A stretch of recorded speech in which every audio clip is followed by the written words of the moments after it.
If you take a glass of water and you put ink in it first before you put anything else, right? And then you pour clean water on it. Over time, the ink gets diluted, right? The black will become a little bit less black, and over time, if you pour enough water into it. So we tend to adopt that philosophy, that just keep doing the good things and you will dilute what is not so good.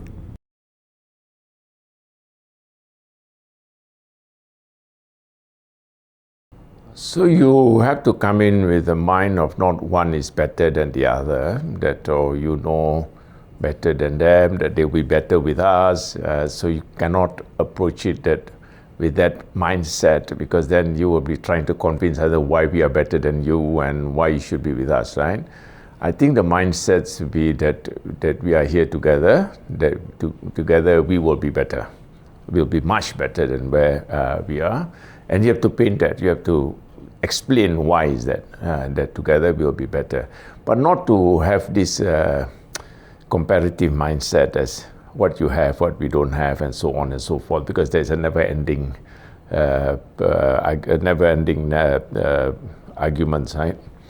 One, I think second is to really empathize or acknowledge the concerns that the other party may have in this integration, for example, in the acquisition, what it means for them, how will it impact them, so that you must take the trouble of explaining it. And this is where a lot of personal communication is very important, because you can't do this through email, memo, and that kind of level of communication without a personal touch will not be effective. Everyone wants to hear from the CEO, to make sure they get the assurance at that personal level.